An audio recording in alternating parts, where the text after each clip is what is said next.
অনেকে অভিযোগ করে আল্লাহ আমার এইটা দেয় নাই, ওইটা দেয় নাই, আমি এটা পাই নাই, ওইটা পাই নাই। ও পায়, আমি পাই না কেন? ওর চাকরি হয়, আমার হয় না কেন? ওর ব্যবসায় লাভ, আমার লস কেন? ওর বউ সুন্দরী, আমার টাকা লাগেন? আছে না নাই? না, অভিযোগ করবেন না। আপনি যে অবস্থানে থেকে অখুশি, আপনি যেই অবস্থানে থেকে আল্লাহর কাছে অভিযোগ করতেছেন, আপনার এই অবস্থানে আসার জন্য অনেকে আল্লাহর কাছে দোয়া করতেছে, ঠিক কিনা? কিন্তু আপনি এই অবস্থানে খুশি না। অনেকে এই অবস্থানে আসতে চায়, তাদের স্বপ্ন যে তারা একদিন আপনার স্থানে আসবে, কিন্তু আপনি আপনার জায়গায় থেকে খুশি না।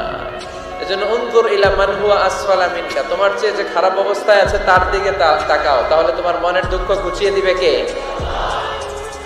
আপনার চেয়ে যে খারাপ অবস্থানে আছে তার দিকে দেখেন কি অবস্থা। আপনি এইটা চান, ওইটা চান, কত কিছু লাগবে আপনার। হসপিটালে যে দেখেন ক্যান্সারে আক্রান্ত রোগীদের কি অবস্থা দেখেন। ক্যান্সার যার নেই কোনো অ্যান্সার, বাঁচবে না সে। ওরে যে জিজ্ঞেস করেন, ভাই আমি তো বাড়ি চাই, গাড়ি চাই, আমার অনেক অভিযোগ, আমি এটা চাই, ওটা চাই, তুমি কি চাও? ক্যান্সার আক্রান্ত রোগীটা বলবে, আমি কিচ্ছু চাই না, আমি খালি বাঁচতে চাই।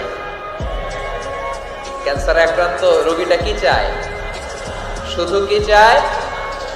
বাঁচতে চায়। আর আমাদের অনেক কিছু লাগবে। এজন্য বেঁচে যে আছি, এই জন্যই আলহামদুলিল্লাহ। শ্বাস প্রশ্বাস যে নিতে পারতেছি, বেঁচে আছি, অনেক দিয়েছে প্রভু, আর কিছু লাগবে না। আলহামদুলিল্লাহ পড়েন। চাওয়ার কোনো শেষ নাই, আছে?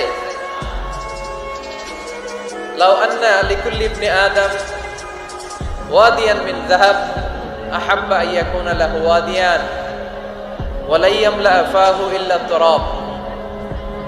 প্রত্যেক বনি আদমকে আল্লাহ তাআলা একটা করে স্বর্ণের পাহাড়ের মালিকও যদি বানিয়ে দেয়। কিসের পাহাড়?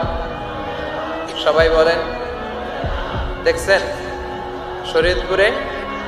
শরীয়তপুরে নাই স্বর্ণের পাহাড়? কোন দেশে আছে? সৌদি আরব।